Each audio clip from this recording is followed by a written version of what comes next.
I want to take us on a journey, a quick journey, because I only have 10 minutes, like Eric said. But I want you to imagine that you've been having some trouble seeing over the past couple of months. And so you decide it's time for you to go to the eye doctor and probably get some glasses for the first time in your life.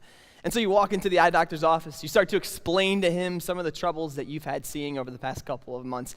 And while you're in the middle of explaining to him what's going on, he stops you in your tracks. He says, "Hang on a second. I got the perfect solution for you." He takes the glasses off of his own face, and he hands them to you. He says, "Here you go. I got an extra pair at home. These have worked really well for me for the past 10 years of my life. I know they're going to work great for you." And so you kind of look at the glasses and go, "These are a little dorky," but you put them on anyway. Oh my gosh, you can't see a thing. Not only does it not help, but it makes it 10 times worse. You put your hands out in front of you, and you can't see anything at all. And so you kind of look at the doctor with this squinted look on your face like, these aren't going to work for me, doc. And he looks back at you and he says, "Nonsense. Those are going to work great for you. They've worked really well for me. You need to think harder, to think more positively, to try harder to see out of those." And so you kind of look at him again like, I'm positive that these, not only they look dorky, but these are not going to work for me. I don't think any of us would ever go to a doctor, or at least go back to a doctor, that would start to prescribe us a solution or a prescription before they even began to understand and diagnose our problem. You know, I think the people that are the best at what they do are the ones that do a really good job diagnosing the situation before they begin to prescribe a solution. Let me give you a couple examples. Think about a teacher, an educator. A great teacher is one that diagnoses their class really well and understands the learning level of every student in their room before they begin to prescribe the way they're going to teach. A great salesperson is one who diagnoses the concerns and the situation of every person that they're going to sell their product to before they start to sell. A great engineer is one who diagnoses the stresses and forces at work before they start to diagnose how they're going to build or kind of design the structure that they've been assigned to design. The people that are the best at what they do are the ones that diagnose before they prescribe. But for some reason, in our relationships, and specifically in communication, I don't know about you, but I am sometimes so quick to give my perspective, to give my solution, to give my view, the lens that I've always seen life through, and said, "Here you go. Just put these on. They've always worked for me. I think they'll work for you too." You know, we're taught so many ways to communicate. We're taught how to read. We're taught how to write. We're taught how to talk when we're younger. But I don't know if we're ever actually taught how to listen. Yeah, we're taught listening skills like make eye contact with the person you're talking to. You know, shake your head yes and affirm the things they're saying, which is great. And those things are really the foundation for listening, those external listening skills. But I think for us to dive into another level of listening, to truly understand people, it goes more and it goes deeper than just listening and looking at somebody and knowing that what they're saying. Today I want to talk about a principle that comes out of the book of Proverbs. Proverbs was written by a king named Solomon to his young adolescent sons. And essentially what it is a bunch of short sayings and phrases to help his sons go further faster in life. And Proverbs 18:2 says this: "Fools have no interest in understanding. They only want to air their own opinions." I first heard this principle in a book called 7 Habits of Highly Effective People, written by Stephen Covey. It's a great book. I highly recommend it. My wife was obsessed with this book for 2 months, and at some point I had to pick it up and finally read it because it's all she was talking about.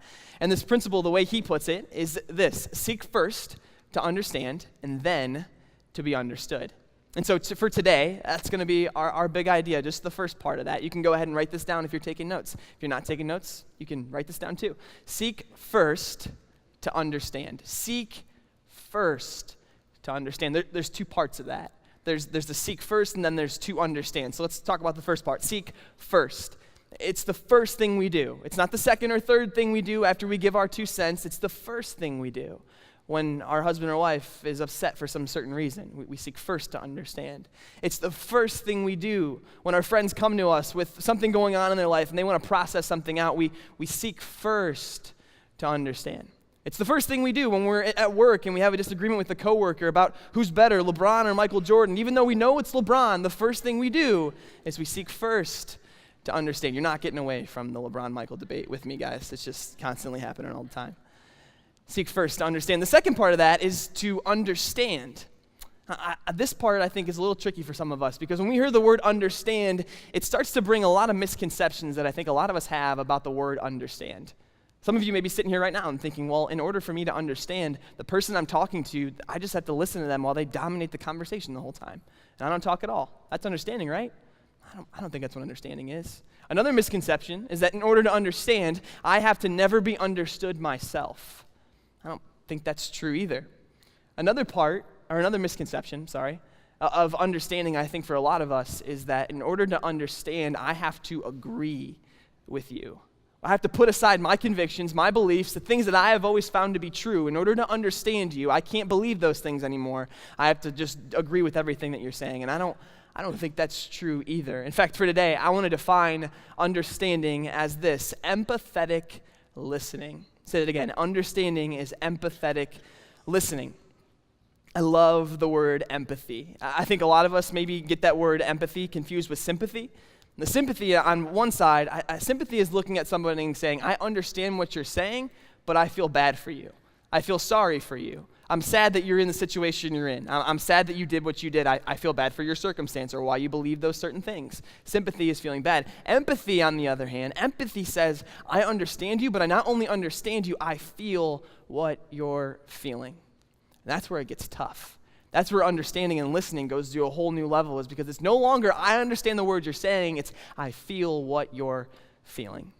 I think there's 3 keys to being an empathetic listener. The first key is this: listening with the intent to hear, or to understand, not just hear. I'll say that again. Listening with the intent to understand, not just hear. I mean, we have to hear. I don't know about you guys specifically.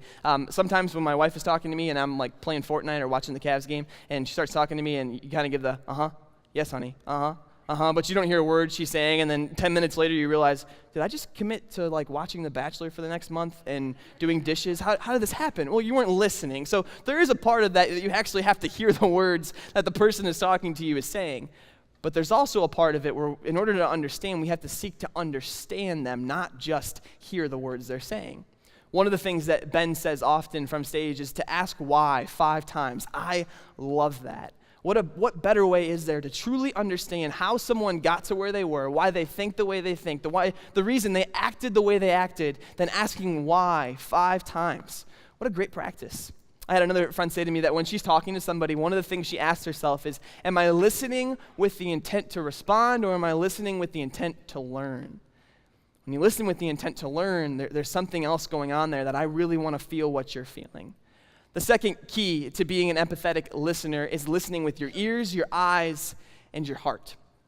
We can listen with our ears and our eyes, and that's understanding, but when we listen with our heart, we bring our feelings into it. We now say, I want to feel what you're feeling. I want to feel that part of why you think the way you think, why you acted the way you acted.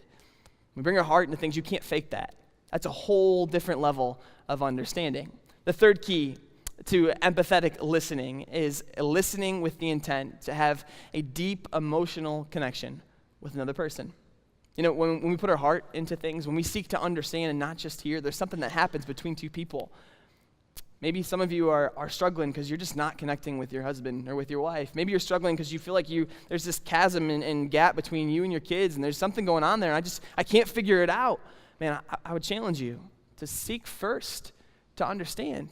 Because when we do that level of connection, we bring our heart into things, there's something that happens there that just doesn't happen when we just listen to the words we say. We bring our heart into it. There's a deep emotional connection that begins to happen. I love the idea of empathetic listening because it creates relationships that are adventurous. Adventurous relationships are created when we empathetically listen to one another.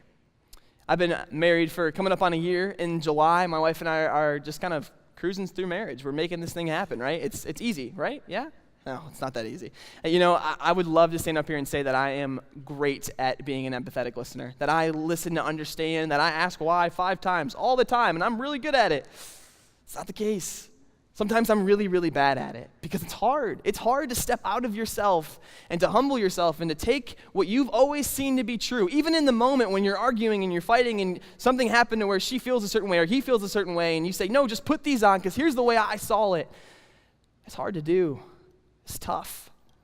To seek first to understand is not an easy concept, but when it happens, when we do this. I mean, imagine what our marriages would look like, that instead of being defensive and defending our point of view, instead we said, I want to know why you feel the way you feel. Imagine what our relationship with our kids and with our parents, students, imagine what your relationship with your parents would look like if instead of looking at them and saying, I don't know why you always make these rules and all of these things you make me do, what if we just sought to understand first? Parents, same thing with our kids. What if we, instead of making assumptions why they do the things they do, we ask good questions to try and figure it out, to seek first to understand? And so this week, as you head into work, as you head to brunch today with your family, as you go to school on Monday, I just would challenge you. As you're in conversations with people that are maybe challenging to connect with, that you feel like there's something going on there that you're just trying to fill that gap and you want that deep emotional connection with this person, I challenge you to seek first to understand. Thank you guys so much.